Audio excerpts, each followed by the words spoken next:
many software engineers don't earn that 40 LPA and all of that, right? Which they show. Not many people earn that, right? Yes. In general, engineers who are working earn much lesser salaries than that. And if your aim is to get a high salary, then I don't think you should be doing engineering. I think you should be doing business or something like that. That's a Yes. much easier way of getting a lot of money, right? Don't be taken aback by where your friends work. Like they may be working at Facebook, Amazon, Yeah. all the FANG companies, right? But be more concerned about what they're actually doing there. I think cold mailing professors is a good strategy where you get a lot of more professors. But yes, you have to understand the risks. Your acceptances are going to be like 1 in 100 or 1 in 1000. I Right. think I emailed around at least 1,000 professors in so much of time to get maybe 1, 2, 3. The good thing about this program in general is that you start. There's no program which starts from like numbers and counting and it's good, right? Because what generally happens is that people at some point in time feel that they have missed out on certain fundamentals. And I was like not very keen on doing it because I thought it would be somewhat like an NPTEL course or NPTEL crash course. So I was not initially too fond about it. But when I actually looked and opened up that brochure, it was not a 2-page brochure or a 10-page brochure. It was a pretty long brochure, like a book. When I saw that, I was like pretty happy, So I said that, hey, I should be doing this. This is the best thing that could ever happen, right? Yeah.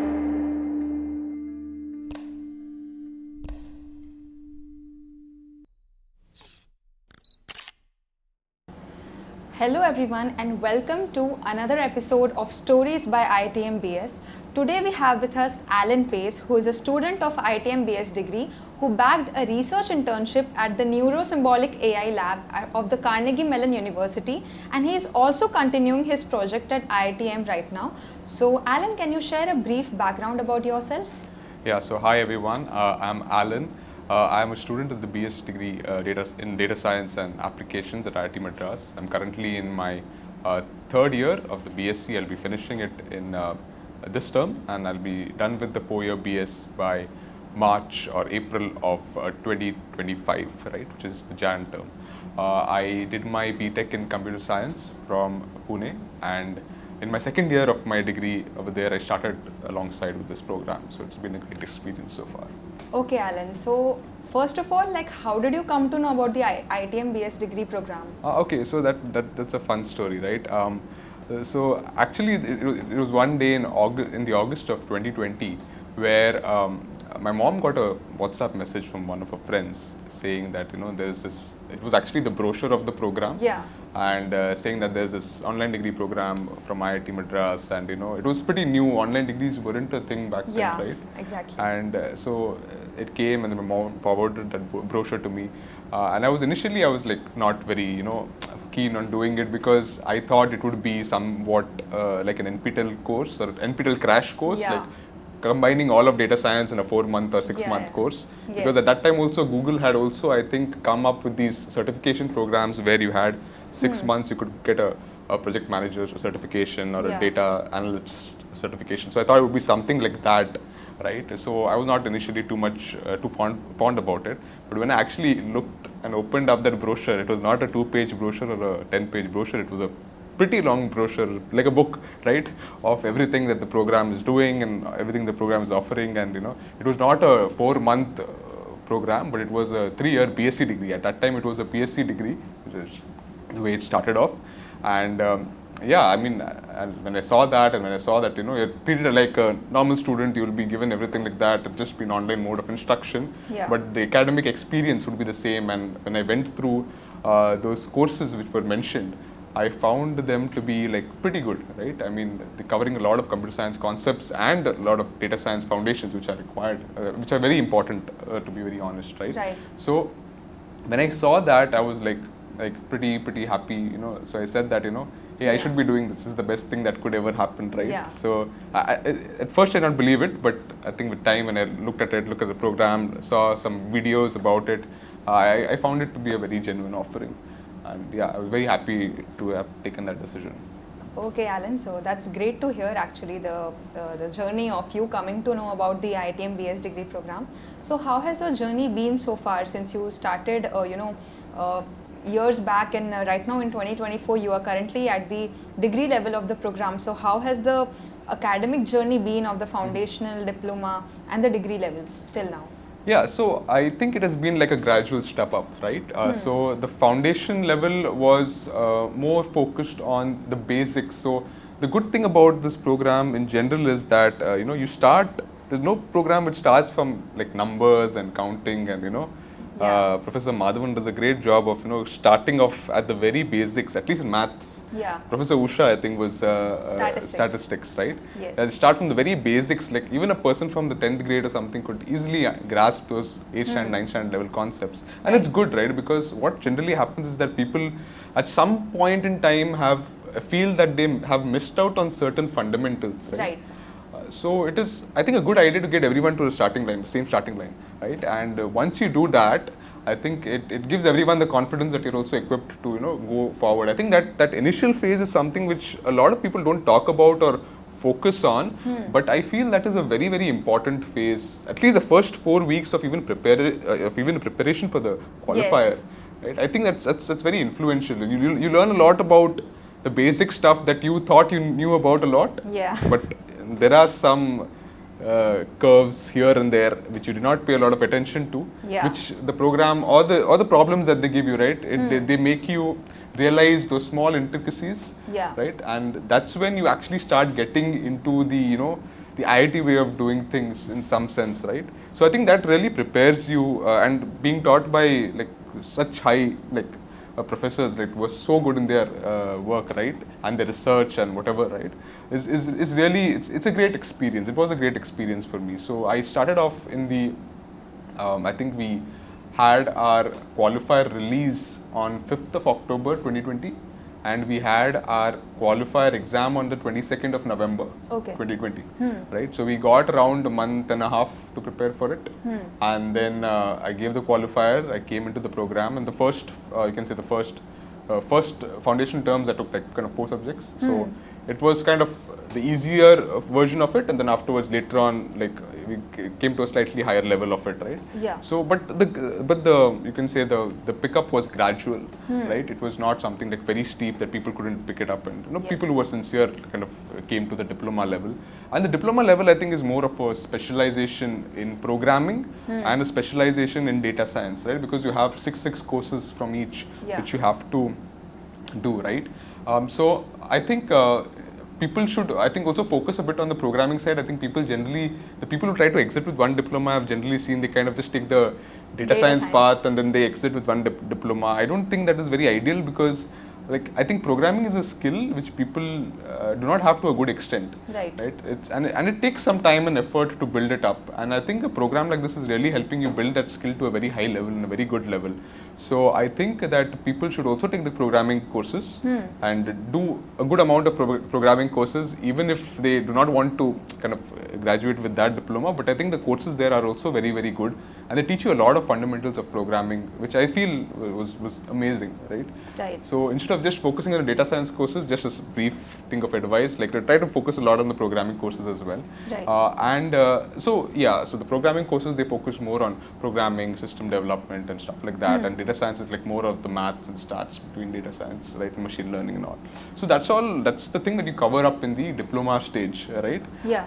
And then afterwards, I would say the diploma is the hardest part of the program, because it's long and it gets a bit tiring, and it's like, I mean, doing three courses, because people in this program generally come at a great risk, right? I mean, either they're doing some other program, or they've dropped out of some program, or they're doing a job or something like that. So people generally tend to take 2 to 3 courses, right? Yeah. And that continuing for 6 terms or something like that, it becomes a bit of a stretch, right? Because you don't really have that many holidays as well, right? You just kind of back to back, you come, give an exam, you have a few weeks off, okay, and then afterwards you just are on to the next thing, right? Yes. So I think if you can make it through the diploma phase, I think it should be easy, right? And then afterwards, degree level, the good thing is that you're already used to it, right? So the degree level does not seem to be that challenging, primarily because you have been used to the rigor of doing things. So it's a very gradual step up actually, right? You don't realize it, but when you look back and think and reflect, right, of how the courses kind of stepped up and how your own level stepped up, and you can actually see that in your own self-evaluation, right? I think that is where I think the big change is something that you see. So I think once you make it to the diploma, I think things should be fair enough, right? So yeah. That is indeed a great review of the levels of the BS degree program. So Alan, like you said, you basically completed B.Tech from Pune. So how was the experience of doing the IITM BS degree along with your offline degree? How did you manage your time? Yeah, so for me, luckily at that time there was COVID, right? So I was primarily at home, so I did not have to commute every day and I go and attend classes in person. It's kind of a bit tiring, right? You have to walk from one place to the other and stuff like that. So I had that advantage for at least 2 years of the program till I was in the, I think, second sem of diploma year. Okay. So I till that time my college was not there, right? So I was able to like kind of focus a lot of my attention also on this program as well, right? But I think the general way of doing it is that it does get very hectic, right? Especially when you're doing two programs together.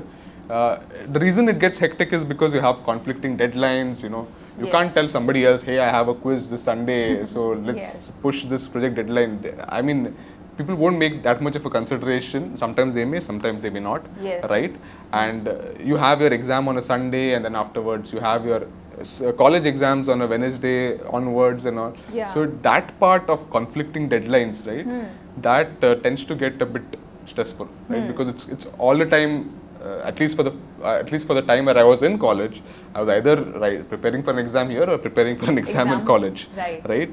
So that was one of the main kind of ways in which my time was structured. But yeah, it was hectic. But I think the only way by which you can offset that is by working very hard. And I generally worked all the time on either research projects or college or this degree, right? So that was what my day looked like back then. Absolutely, like managing time and of course hard work is really important when you are looking forward to manage, maybe an offline degree or your work along with the IITM BS degree. So of course managing time and hard work are two important aspects of it.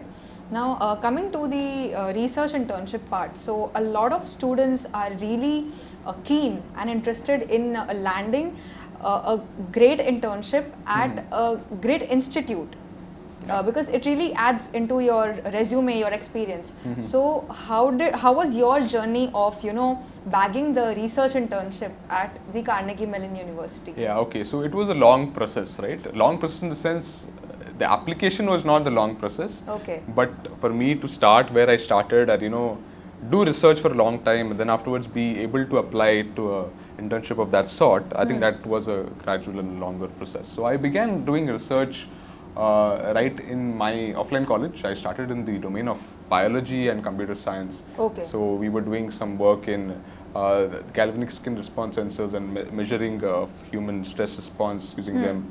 I did some review and some studies over there. And then afterwards, I had worked in one, you can say, an aero modeling team because I was very interested in mechanical engineering as well.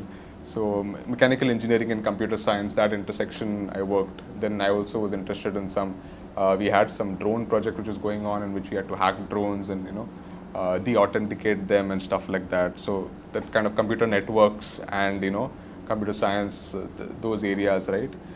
So I had worked in many areas beforehand, and I think that surely gave me a good exposure. I would say most importantly as to what the general scenery of things, right? Like how things actually look.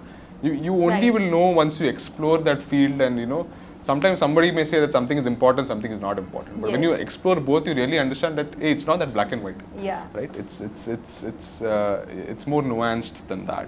Right? So I think doing these research projects, the reason why I did a lot of research projects is because I primarily feel that some of the most high quality projects that you can do are research projects, because that is something which is on the cutting edge. Not many people are doing it, and it's kind of like an open problem. Not anybody has solved it. It's not like like I think you need to also at some point in time evaluate that that the work that you're doing, is it also, I think Professor Andrew said that the other day, if you're not learning from what you're doing, then it's no point, right? I mean, you are losing out of it, and so if you want to really better yourself, become the best version of yourself, right? You should constantly challenge yourself, and I think there's a lot of challenge in research projects in general, as compared to maybe doing something easier. So maybe one small segue I may take is that be more focused on the kind of work that you're doing, because at this stage of your career, don't really optimize that much for pay. I see many people, general tendency is to go for the highest paying job or the highest paying thing, and there was this on LinkedIn I read, there was this software engineer from Google DeepMind. So he said this thing that don't be taken aback by where your friends work, like they may be working at Facebook, Amazon, all the FANG companies, right? But be more concerned about what they're actually doing there. Right? So, the quality of work and pay do not necessarily correlate, is what I feel, right? And I found a lot of high quality work in research and research internships, because that was not only doing research but also writing a lot of code, and like it's a lot more involved than it actually seems to be, right? So I think those experiences in general I think helped me to step up and I think the most important thing learning is you learn by osmosis, right? I mean, when you spend time with people, when you spend time with faculties at IITs and all, you see how the top people do their things, how they carry their day-to-day work, and how they structure research, how they in a methodical way approach a problem, how they value deadlines, whatever, right? All these learnings I think you only get in a place where where something is new, not explored, and you're trying to make new ground. I mean, that experience is very important, right? And observing people who are at the top, who are working like that, I think that is also a very big learning experience. At least for me, it has been a big learning experience. Absolutely. Right? So I think with the more research projects I've done, I've gotten a good view of the scenery of things, and I've also kind of been prepared. Like I know like what to expect. It's not something new for me, right? So I know how it feels to do a research internship, and what one should focus on and stuff, things like that, right?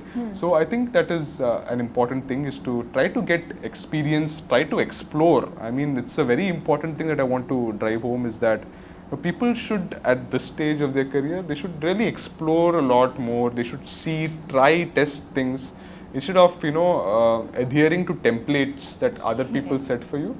Because generally some seniors would do something ABC, and then every other person would just follow the template, right? That's the path of least resistance, right? It is the easy path, but because you don't take a lot of risk, because you know how the path looks like. But I think till you don't explore and find out and have that sense of judgment, in which what is important for you and what do you think will be the most important thing in the next few years, and building on that integration of your passions and integration of the quality of work and all these different factors, right? You should make your own path instead of blindly following somebody else, because by that way you may not reach your highest potential, right? You may be just doing some kind of a web development thing and just doing that and being happy with that, instead of, I'm not saying web development is a less thing, but it's generally people just stop at that and they don't go forward, they don't push themselves more, right? So I think people should really explore, not look at the paycheck, and try to get as much of experience. And the best way to do that is research. So again, try to get experience to previous research internships and try to level up. I think an important thing is that if publishing a paper is not really the main focus of a research internship, and nobody really expects you to publish a paper, right? If you can, great.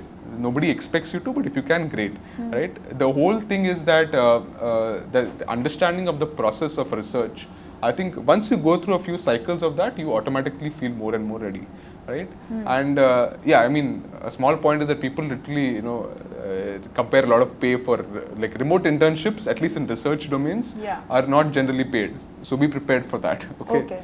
So if it does not come under a research internship program, which is like, let's say something like my tax or something like I think there are ETH Zurich has their own fellowship program, or you can say in India you have IIT Delhi as their research internship, IIT Madras as their summer internship program. Yes. So it's a program, right? It comes through a higher body, not directly through the professors. So right. You can once you get into those kind of programs, then you may get paid, right, for your expenses and all. But generally, people are paid in research only if you are doing something inside a structured program like this, or you are working in person with the professor. Okay. At least in computer science, generally you don't need to work in person because everything can be done on your machine. Yeah. So in that arrangement, it becomes easier for the professor also, and it becomes easier for you also. So you can sit at home and get the same value, and in some sense, the pay is the work that you do, the paper that you may get published, and the learnings that you get from the professor, right? Or the professor's group. I think that is the real pay at the end of the day, right? That once you have something like that, I think you won't really ask for that much of money, to be very honest. Right. So I think be prepared for that. I think when you get that experience, I think things become much more easier. So I would, again, just people should explore, of course, get as much of experience as you can, try to work with different professors, be passionate about what you do, right? I mean, that is the only thing which is going to drive you to do different things, right? And once you do that, I think things should be easier. So that's what I generally feel about all of this. Of course. So, a lot of insights actually, but a very important thing that you mentioned is about exploring and trying out things that interest you, and of course looking at the intersections of what you are looking forward to, what your passion is. So that is indeed a great suggestion, Alan. Now another thing is like in the research, usually in India, if I say, a lot of students after passing out of their 12th grade, they usually look into options that will pay them more, right? So they usually look after placements, CTC, these terms. So very less people, a very less segment of students, they are actually into research or are genuinely interested in research. So what are your thoughts on this, and how can we promote the research culture in India? Okay, so in order to, I think, promote like something like a research culture, I don't think there's anything like a research culture as such. It's just a culture of engineering and problem solving.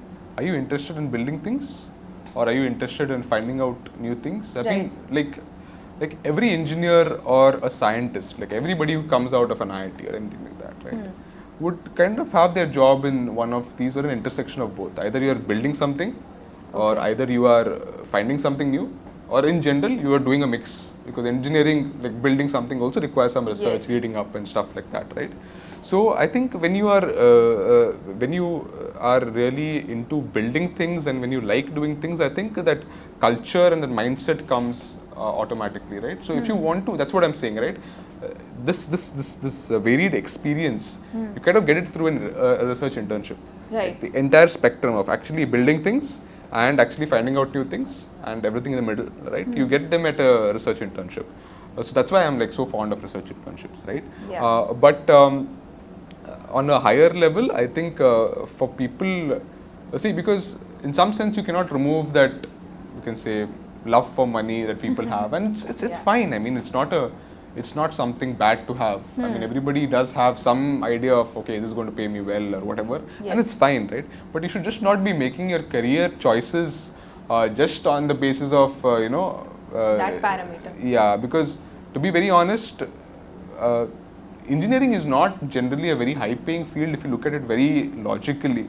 It's maybe the software engineers who are at the top companies who earn a good salary. Many software engineers don't earn that 40 LPA and all of that, right, which they show. Not many people earn that, right?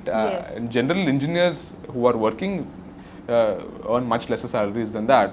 And if your aim is to get a high salary, then I don't think you should be doing engineering. I think you should be doing business or something like that. That's a much easier way of getting a lot of money, right? Right. But again, right, gravitating back to the main point is that be more of a builder, right? Be more of a creator. I think when you have that mindset, right, these things come in naturally, right? Absolutely. I think you may say something about the research culture of India, but this is also true that not many people are even opting for research. Right. In India. Like, you can go to any of, you can see in IITM itself. Yeah. I got some intel from one student that so many people are just, after BTech they're just going for jobs and all. Yeah. But there's now only one PhD scholar this year who has joined. Mm-hmm. So you can imagine how less that is. I do not think this would be the case in any university abroad. Right. I mean, there people are happy to be doing all of these things. Yes. So, right? So don't, like, I think a lot of problems get solved if we kind of remove that money factor from everything. Right. Right? So if you remove the money factor from everything and look at things with a bit of a long-term view, I think you will make much better decisions. Very true. Right? If somebody is paying you to quit your job and do something else, that means you don't like your job. Right? Yeah. So I think adopting that open mindset, as I also said, right, is an important thing. And if I think people do that, things should be fine. Yeah. Very true. So, of course, very, very insightful conversation, Alan. Also coming to IITM BS degree, like you are at the degree level. So, what are your experiences in like societies, clubs, or maybe have you been a part of them, or have you attended Paradox? So, any other? Yeah, so I have not really been very active in societies and clubs because I've been pretty busy in the past 3-4 years. Yeah. But I have I have come for Paradox. I had come for the first Paradox and for this recent one, right, which happened. Yes. So I had come for these two Paradox events. They were fine and good. I think generally, socially, I've participated more in these meetups. Right. That happen, the city meetups that happen. So Yeah. for us in Pune, it used to happen in IISER Pune. They happened twice though. I think Okay. if they happened more, it would be nice. But I think organizing it also from an institute point of view becomes hard. So what we are Yes. trying to do now is like have our own student groups. And I think we had this after Professor Andrew and Bharti had visited IISER Pune this time, right? Yeah. So they said that, we'll have some kind of a fund, right, in which you all can Yes. organize things yourself at some place which you all agree on. Yeah. And then afterwards, they will fund the entire thing, right? So that Right. makes it much more easier for everybody to come together and all of that. So those are great things, and I think those are increasing day by day. But I Yes. think generally I've been only active in these few realms. Right. But I think the best people I've actually met is through Paradox. Yes. When you actually come out of all the dances and all of that, and when you actually meet people and Yeah. talk to them, Yeah. I found out like amazing people. Like I've met them online, Yeah. but when I've come and met them in person, the bond is Yes. strengthened even more, right? Right. So I think some of my best friendships are from this program, to be Yeah. very honest, right? And I think there's a lot of value in going and meeting people around. Yes, there is a little bit of a lesser, the ability to meet people here is slightly lesser. But I think if you make the efforts, I think you will surely meet people and, Of course. form some great friendships. I've been able to do that. So, Right.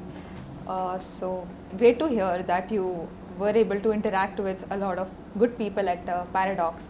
You have also served as a teaching assistant before. So how was your experience with that? Oh, that was great. So I did a teaching assistant last, it was in the June term of 2023. So it was last year, right? Okay. So I did it for a business analytics course. The main reason I did it was obviously the teaching assistant thing was great, but also that is the only way of getting hostel accommodation to Yes. do other things as well, right? Yeah. So I was working on this research projects from a long time, right? So with Professor over here, Professor Chester over here, so it was even last year it was continuing, right? So I thought it would be great if I was in person and got to, that's why I kind of took something which was a bit light in business analytics. I think my fellow TAs in MLT and I can say application development and all these other core domains, they did way more work than me. I must admit that, right?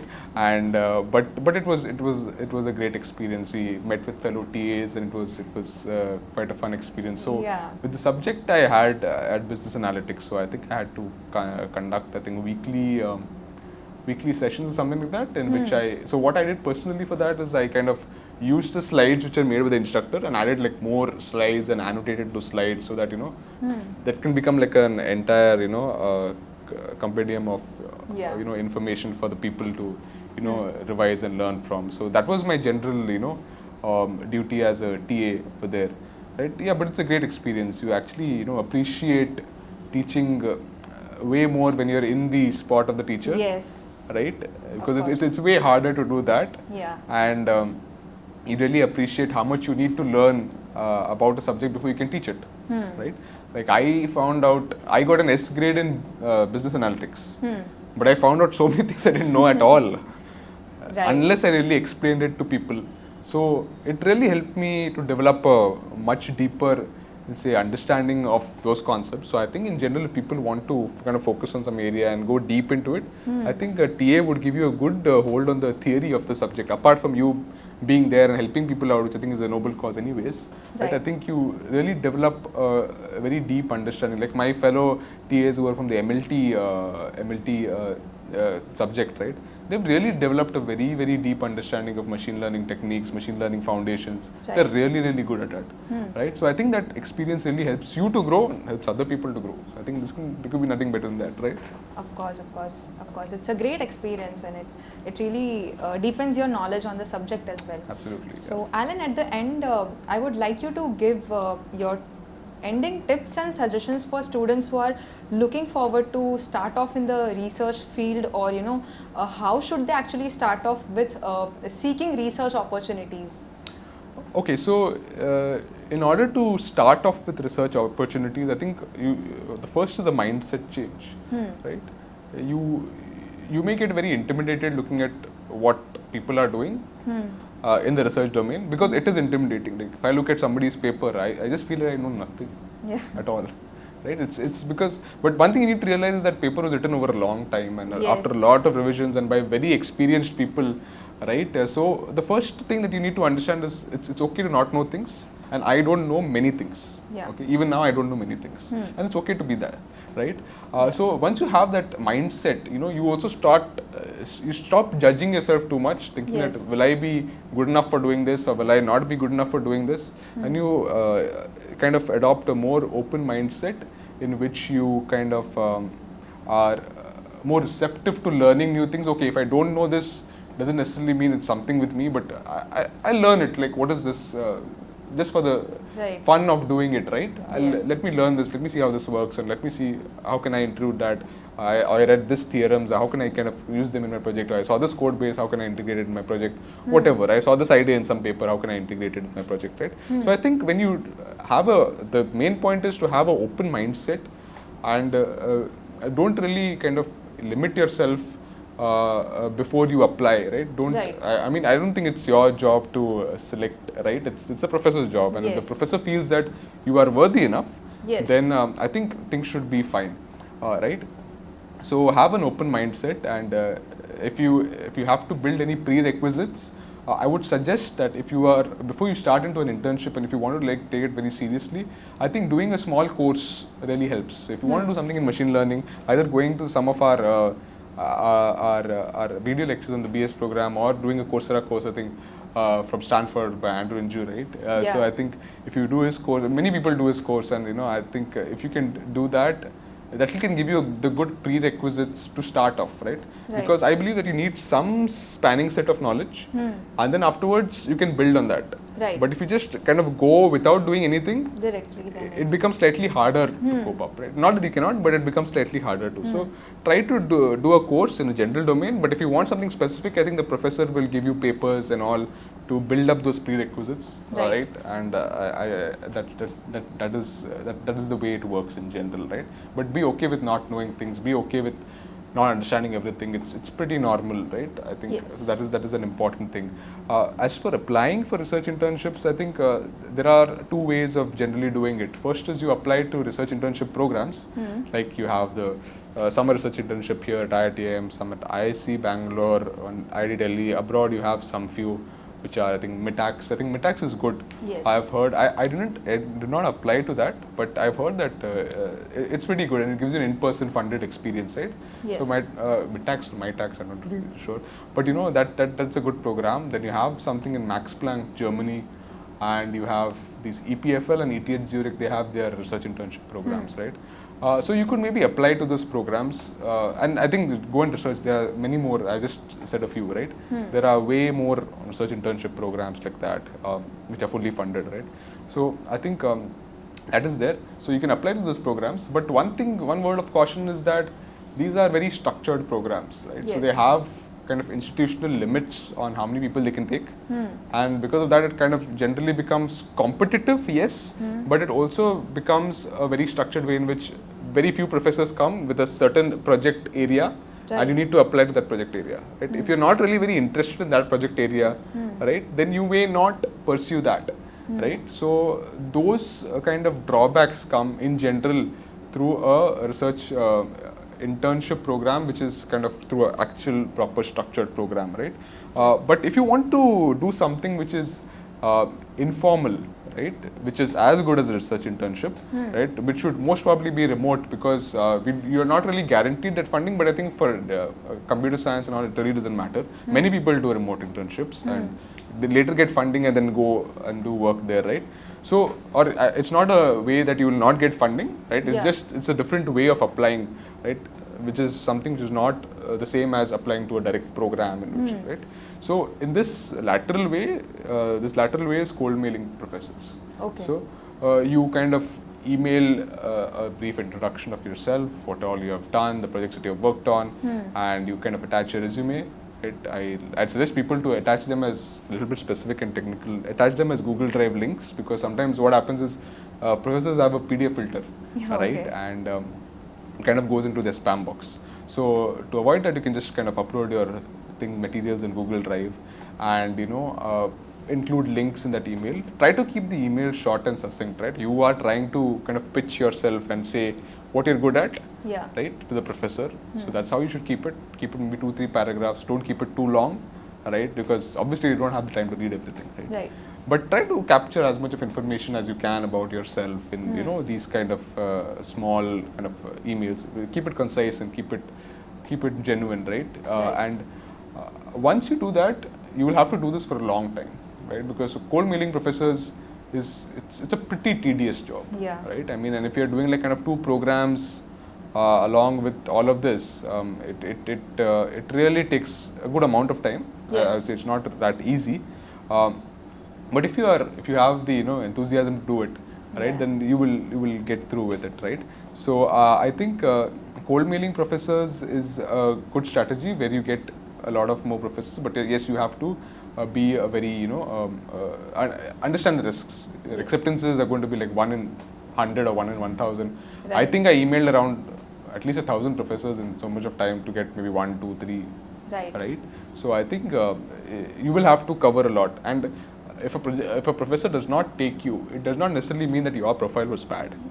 Professors generally do not take people because their labs are full or they're very busy, and many people responded saying that hey, you have a good profile, but our lab is full, we can't really take you, right?